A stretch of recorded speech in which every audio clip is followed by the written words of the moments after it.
Pankaj for describing habit 4.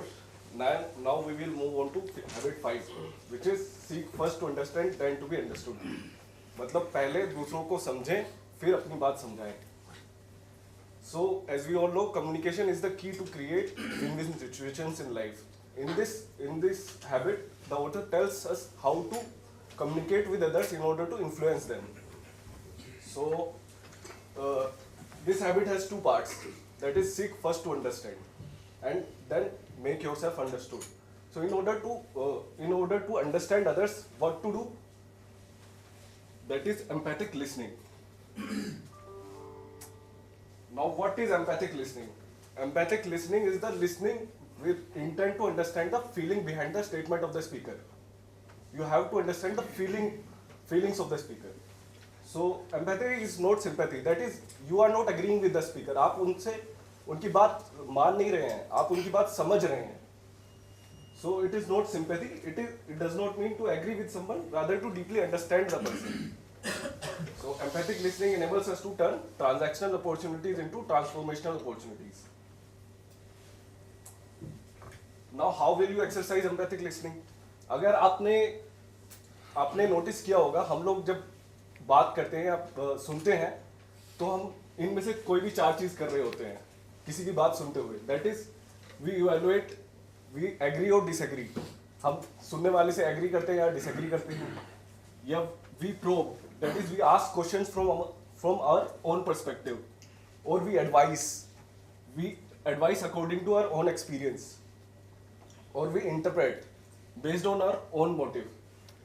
इसका एक बहुत अच्छा एग्जांपल हम 3 Idiots मूवी में देखते हैं. जब वो फरहान अपने फादर से बोलता है कि that he does not want to do engineering, तो उसके फादर का क्या रिएक्शन होता है? वो सीधा बोलता है कि तुम्हारा दिमाग खराब हो गया है क्या? That is, he evaluates, he disagrees. उसके बाद बोलता है कि कौन तुम्हें ये सब पढ़ा रहा है? That is, he probes from his own perspective, क्योंकि उसने खुद अपनी लाइफ में किसी और की वो सीख को पढ़ा होगा. So, ये सब चीजें हम करते हैं normally. Instead of this, what we should do is empathic listening. Now, empathic listening involves 4 developmental stages. ये क्या है 4 developmental stages? That is, mimic the content. जो स्पीकर बोल रहा है उसके कंटेंट को मिमिक कर दो, वही रिपीट कर दो. दूसरा स्टेज है रिफ्रेज द कंटेंट, उसको अपने वर्ड्स में रिफ्रेज कर दो. तीसरी स्टेज है रिफ्लेक्ट फीलिंग, उसको रिफ्रेज के साथ साथ अपनी फीलिंग भी उसमें डाल दो. और फाइनल जो स्टेज है वो है rephrase the content and reflect the feeling. मतलब अपने वर्ड्स में रिफ्रेज करके उसकी फीलिंग्स, जो वो बोलना चाह रहा है उसकी फीलिंग भी उसमें डाल दो. सो इससे क्या होता है, क्या इसके पीछे की साइंस क्या है कि जब आप रिफ्रेज कर देते हैं, रिफ्लेक्ट कर देते हैं उसकी फीलिंग्स को, तो उसको एक साइकोलॉजिकल एयर मिल जाती है. वो अपने आप को समझाने के लिए, जो स्पीकर अपने आप को समझाने के लिए लॉजिकल उसमें स्विच कर जाता है. और एक लॉजिकल बंदे को समझाना बहुत आसान होता है compare to an emotional one. तो विदाउट नेमिंग द पर्सन, अगला बार ये ट्राई करना. सर, मूवीज का एक फेमस डायलॉग है, काश तुमने मेरी वो बात सुनी होती. चाहे वो टाइम के कंटेस्ट में हो, चाहे वो रिलेशनशिप के कंटेस्ट में हो, या किसी भी कंटेस्ट में हो. तो एम्पैथिक लिसनिंग इसी पे फोकस करता है कि आपको कैसे सामने वाले को सुनना है. नॉर्मली हम जितने भी लोग यहाँ पे बैठे हैं, नॉर्मली जो भी है, हर एक आदमी या तो रिफ्लेक्सिव होता है या फिर इंटरेक्टिव होता है. कोई भी एम्पैथिक होना, बहुत ही रेयर पर्सन होते हैं जो एम्पैथिक लिसनिंग करते हैं. आप किसी से भी बात करते हैं तो आप कोशिश यही होती है कि आप इंटरेक्टिव हों, आप उसकी सुने, आप उस पर बोले, अपने विचार रखें और फिर उसके बाद कंटिन्यूएशन हो. जबकि सामने वाला व्यक्ति जो होता है आपके सबसेट में आता है कि नहीं आता है, आपके माइंड जो आपका पैराडाइम है उसके सबसेट में आता है कि नहीं आता है, ये आपको नहीं पता. एग्जाम्पल आप अपने बच्चों को देख लीजिए. आपके बच्चे शुरुआत में उनके पास बताने के लिए, जब छोटे होते हैं तो उनके पास बताने के लिए बहुत बड़ी स्टोरी होती है. आप कहीं से कोई भी क्वेश्चन उनसे करेंगे, उस पर वो एक लंबा सा भाषण दे देंगे और आप उन्हें सुनेंगे भी, क्योंकि आप उस समय उसके पैराडाइम में घुसते हैं.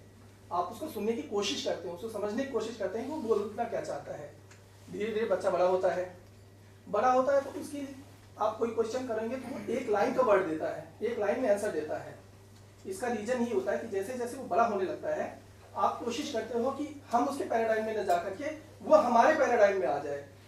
अगर वो कोई बात आकर बताता है घर में कि पापा मेरे साथ ये हुआ, तो आप सोचते हो उससे रिलेट कर लेते हो कि मेरे साथ भी ऐसा हुआ था, तो आप उसके कंटेक्स्ट में उससे फिर बोलते हो हाँ ठीक है ऐसा होता है, ये मेरे साथ भी हुआ था। या फिर आप किसी अपने फ्रेंड सर्कल या किसी की भी स्टोरी से उसे कंटेस्ट कर लेते हो कि उसके साथ भी ऐसा हुआ, तो हो सकता है यही इसके साथ भी, जबकि ऐसा नहीं है। हो सकता है उसकी स्टोरी कुछ और हो, तो उसके साथ में उसके पैराडाइम में जा करके उसके दिमाग में घुस करके उसको पूरी तरह से सुनना जरूरी है। इसमें एम्पैथिक लिसनिंग में यही एक मैसेज दिया है इस ऑथर ने कि आप उसके साथ अपने आप को अलाइन करें किसी भी पर्सन के साथ और उसकी बात को एब्जॉर्ब करें। नाउ आपने उसकी बात समझ ली है, अब आपको अपनी बात समझानी है। That is you have to make yourself understood. So in order to make yourself understood, you have to present your ideas by keeping three things in mind. Those are ethos, pathos, and logos. What are these three things? These are three Greek words. Ethos means your personal credibility, your emotional bank account with your audience. So emotional bank account की बात हमने habit 4 में भी की थी. That is, ये एक दिन में build नहीं होता, ये डे बाय डे बिल्ड करना पड़ता है। आपकी ट्रस्ट वर्दीनेस, आपका जनरल बिहेवियर इसमें काउंट होता है। Second is pathos, your empathic side, how well did you understand the feeling of the person, and then comes logos, that is your logic. Finally the third most part is logic. So if you present your ideas by following these three things in your mind, there are more probability that you will be able to influence your audience. Thank you. Now, habit 6 will be taken over by. जो मैंने पहले बोला था कि सुनने की capability, अब personal credibility कब कैसे बना सकते हैं? अगर आप उस चीज़ के मास्टर हैं, प्रोफेसर की बात क्यों सुनता है? क्लास में सब लोग शांति से सुनता है, क्यों सुनता है? उसका नॉलेज है, जानते हैं कि वो जानता है। तो अगर आप उन टॉपिकों पर बात करोगे जो मालूम ये फेंक रहा है, वो कभी नहीं सुनेगा। लेकिन अगर आप उस टॉपिक पे बात करोगे, I'll give you an example of Lewis. He is not there, I can give you an example. ठीक है? अगर लुइस कोई बात करता है मीटरिंग के बारे में, तो सब लोग सुनेगा कि लुइस मीटरिंग के बारे में जानता है। लेकिन अगर वो कल को मार्केटिंग ऊपर ज्ञान देना शुरू करेगा तो कोई नहीं सुनेगा उसकी, क्योंकि उसकी पर्सनल क्रेडिबिलिटी है कि वो मीटरिंग का और इंस्ट्रूमेंटेशन का मास्टर है, सुन सकता हूँ कोई भी सुने। लेकिन अगर मार्केटिंग के बारे में बात करेगा उस लेवल पे, आई एम नॉट सेइंग उसको ज्ञान करें, अगर कोई उस लेवल पे बात करे तो शायद उसको उतना लोग सीरियसली ना लें। ठीक है, अभी राकेश अगर INC और इसके बारे में बात करें, मार्केटिंग के बारे में, चाहे डोमेस्टिक मार्केटिंग के बारे में, चाहे INC मार्केटिंग के बारे में, तो सबको मालूम है कि एक्सपर्ट है उसमें।